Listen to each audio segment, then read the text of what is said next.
Hello everybody, my name is Yuliya and I welcome you to EducAd Consulting channel.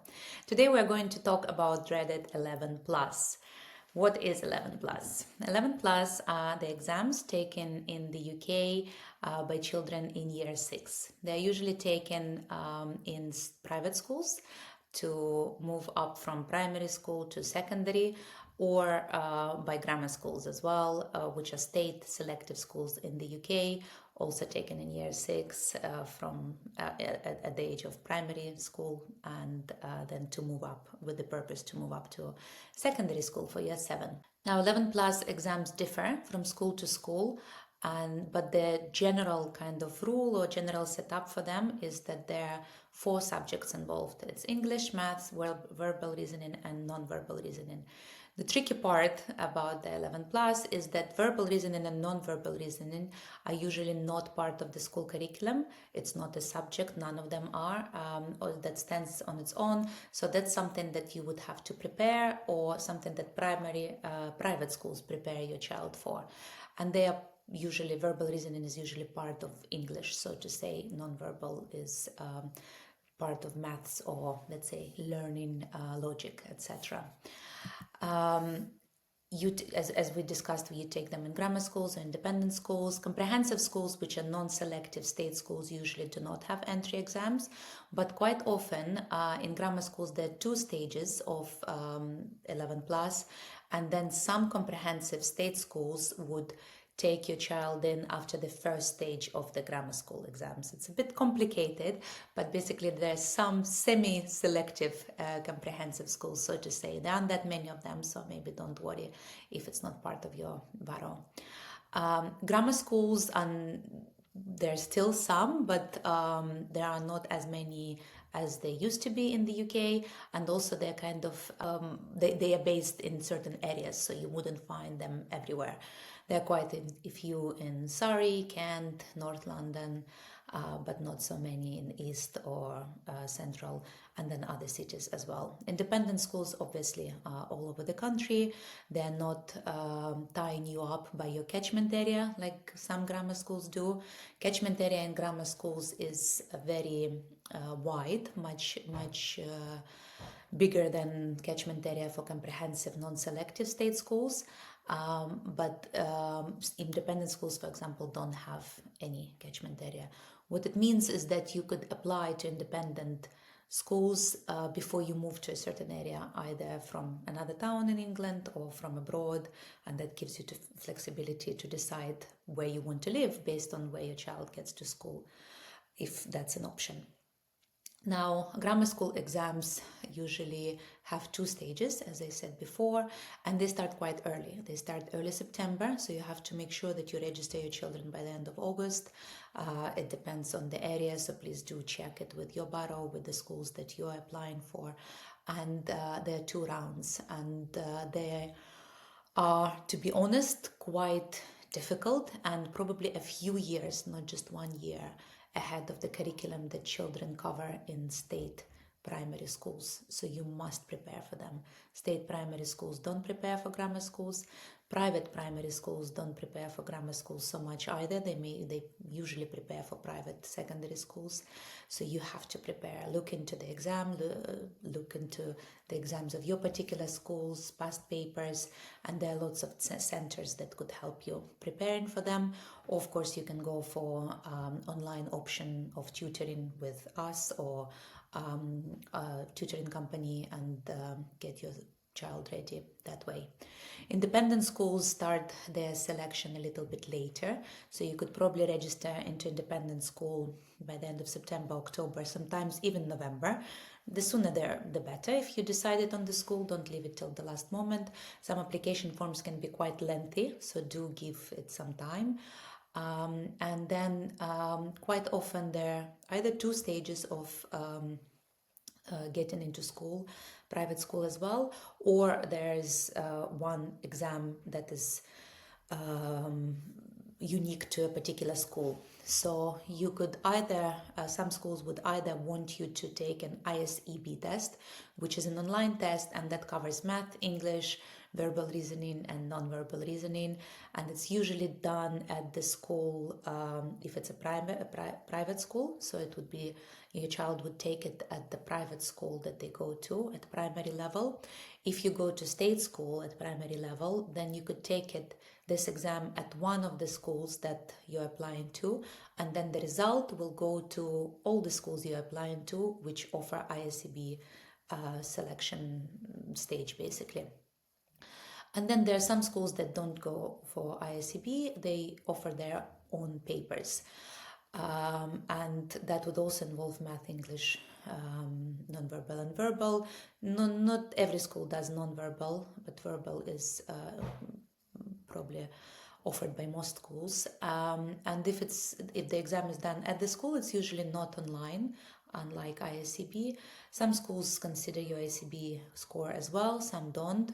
You'll have to look into it in your preparation for which schools to apply to. Sometimes that would actually guide your decision whether to apply to that school or not, depending on how well you think your child will do in writing the paper at the school itself or sitting an online test in their own school. And that's the main difference between private and grammar selection, I suppose. How to choose in school? Well, with grammar, usually people just apply to all grammar schools there are in their area. So, and then once you know which ones you got into, or, if there is a choice of a few, then you can decide which one you go for. Very important to attend open days. You can do that at the end of year 5 in spring or beginning of year 6. For grammar schools, it's a bit late to go to an open day in year 6 because also, you're preparing for exams. You're sitting some exams in September already. So start early. It's always better. Academic performance on the exit of the school. So lots of people look at GCSE, A-level results and make their decision based on that. I wouldn't just rely on the scores of exams, of course, because the more selective the schools, the better the exams will be. And, it's a, no-brainer. Obviously, if they get more academic kids, they would get better results. So if you're looking for more sporty or nurturing school, that is not going to be your guide at all. You might want to go ahead and think of the curriculum that they offer. I mean, year 7, 8, 9 is pretty much the same curricula everywhere. Year 10, 11 at GCSE level, there'll be some difference. We have a separate video about it, so look on the channel or subscribe for notifications. And in year 7, it's probably a bit early to look at A-level subject choice at your particular school and base your decision on that, but some people probably do. So look at the curriculum and extracurriculars. So if your child is into tennis, is it covered by your school? If they like, swimming or chess, how strong is that department? And it might not be the main decision, or your decision of the school might not be based just on extracurricular, but a combination of a few features, including extracurricular, could definitely help you choose the right school for you. Attend open days, talk to people, look at facilities. Local reputation is very important, so check out forums, talk to children or parents of children a year above in your primary school. If you're moving from abroad, particularly, it would be good to get a consultation as well from professionals if you're not sure, because obviously somebody here in the country would have a better idea of what to recommend to you. Now, what does the actual exam look like? So we said there's 4 subjects: English, maths, verbal reasoning, and sometimes non-verbal reasoning. English usually would have, if it's not ISCB, if we are talking about the actual 11 plus exam in a private school, English would usually would have English comprehension in itself and then essay writing. In grammar schools, you would have a multiple choice paper as your first stage, and then second stage could be comprehension and essay writing. Now, this is just an example, and this example is based on a famous piece of literature, The Secret Garden. So again, this school has an expectation that maybe your child has already read this book, which would help them understand the paragraphs featured in this comprehension, and then they're given multiple choice. It's not multiple choice options. It's not multiple choice options in every comprehension. Quite often, actually, in private schools, they have open end questions where they would ask a question and then show you how many points they expect from this question, which is an important detail actually, because then the child will have an understanding whether it's a short answer or a much longer answer for 4 points, let's say, as opposed to 1 point. Now, one of the most common mistakes is probably when children start fantasizing and answering the questions how they see it. And that is a skill that needs to, be given a lot of attention in preparation for 11 plus, because what the admission team is looking for here is that the child uses the text to answer the questions. And even if it's not straightforward in terms of, I don't know, what color coat was James wearing, this is, very easy question, right? But how was James feeling? Then the child has to look at the text and think of, okay, what are the indications of James, as an example, being nervous? Was he sweating? Was he itching his hands? And, little things like that. So it's basically reading between the lines quite often, and that's the skill that you have to practice, which can also be achieved by reading a lot. So the more you read, the earlier you start reading or listening to audiobooks, the better you will get at comprehension as well. Essay writing or writing task after comprehension is often a topic that is given to all the children. So it could be something like describe a day when you were scared, or something similar to that, or it could be a continuation to the story. So if you are given a piece of story for the comprehension task, then the writing task could be, can you continue the story, or how do you think it would end? Depends on the school as well. They are very smart. They change it every year. So whatever past papers you might find online or your tutor would be offering them to you, it doesn't mean that your child will have the same tasks next year, of course.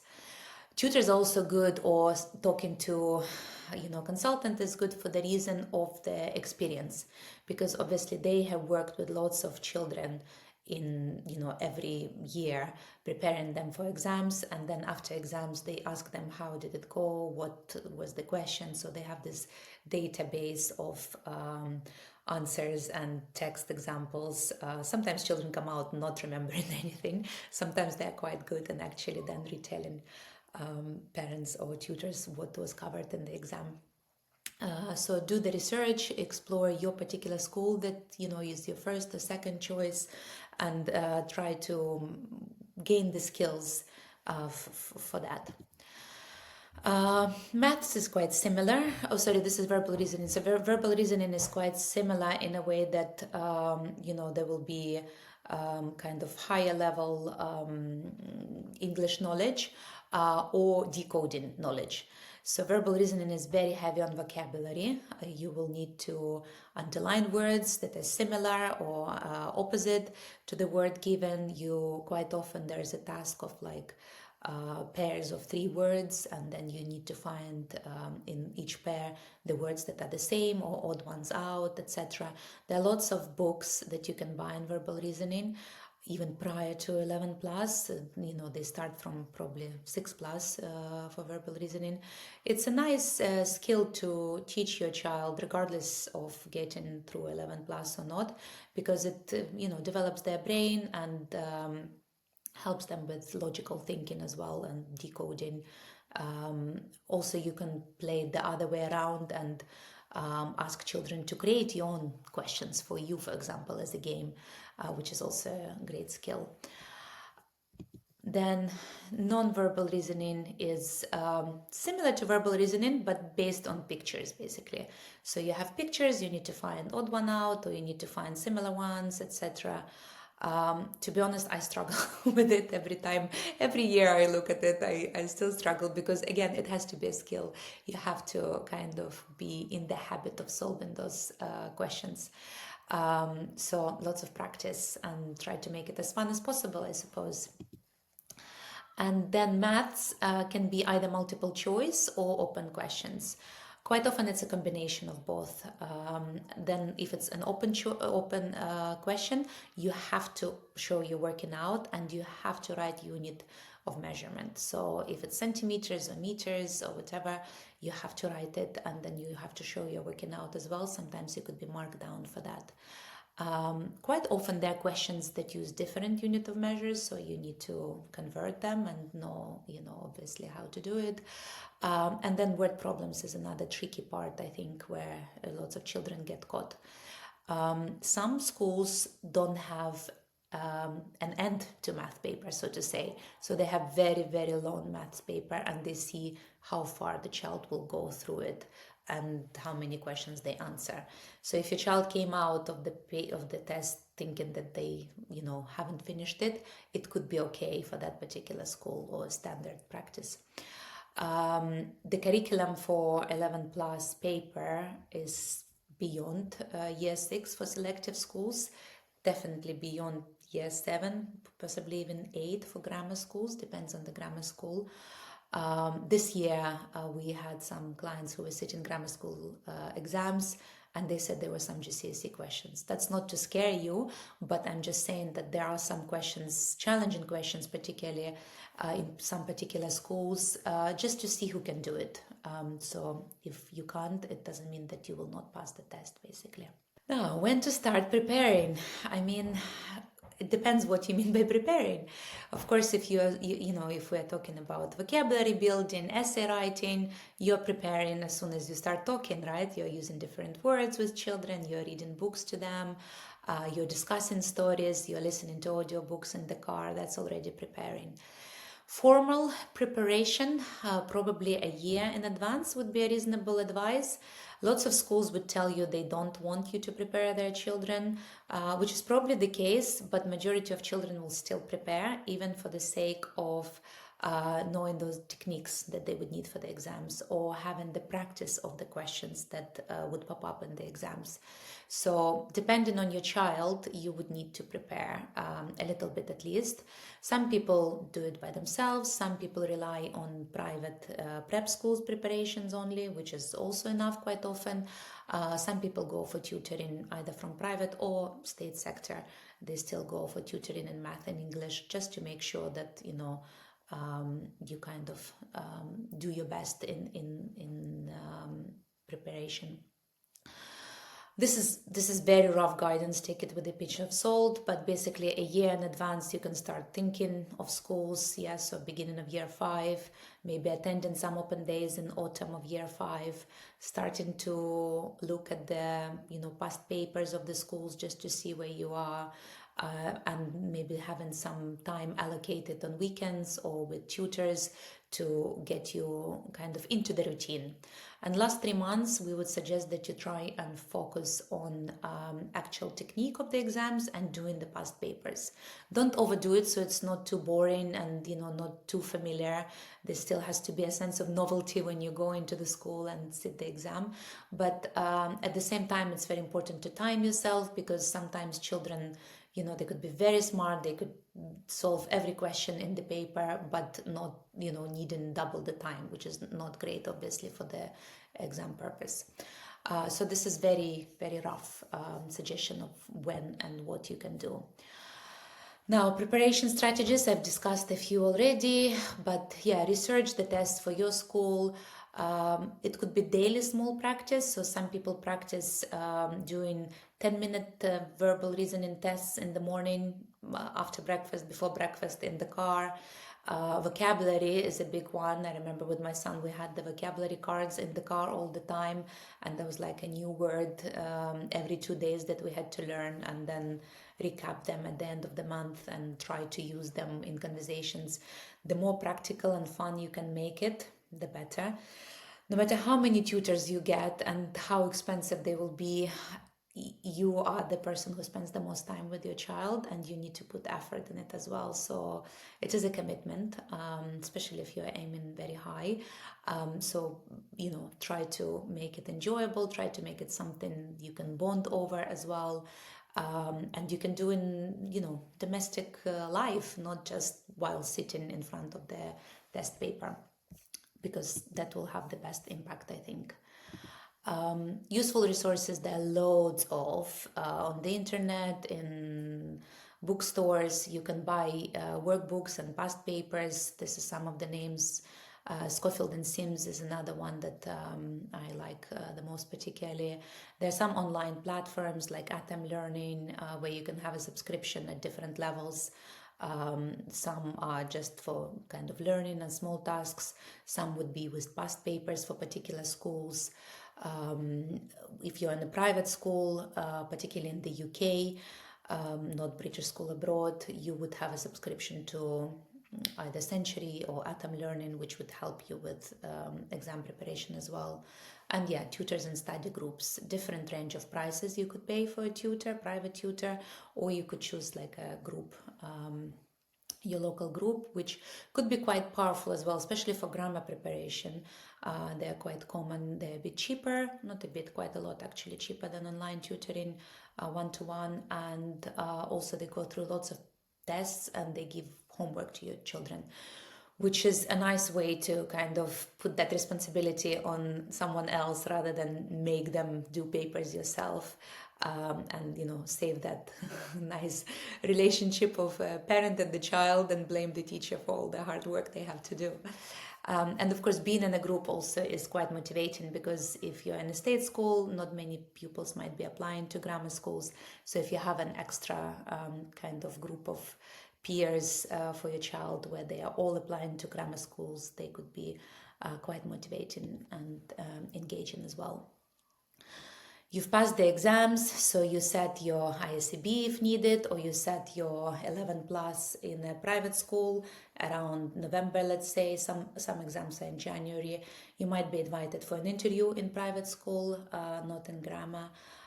Then you might also sit scholarship exams for sports or drama or art. They're more fun, still selective, but it's a kind of a nice way to get to know the school better and show them yourselves a bit better after all the academic part is over. And then you're waiting for results. The results come out around mid of February, usually last day of the half term, before the half term, sorry. And then you're left with these results during the half term to decide what you want to do if you have a few offers. That's for from private schools, and from grammar schools you will hear around beginning of March. And beginning of March is also the time when you need to give your acceptance or decline of the offer to private schools. So basically, if you tried both, private and grammar, which is quite common, first week of March is probably when you have to make a decision and go for one or the other, so you don't lose money on the deposit if you decide to accept a few offers. And then forms. Schools start sending you lots of forms, lots of invitations to uniform fittings and open days for people, not open days, like trial days and medical forms, etc. And the exciting time starts, I suppose. If you have any questions at any point of your application, particularly if you're thinking about it in advance, which is always the better way, please get in touch. We'll be very happy to help with anything, either consultation or finding a tutor, or the whole package of school search, placement, communication, arrangement of open days, and visiting them with you. And best of luck. Bye-bye.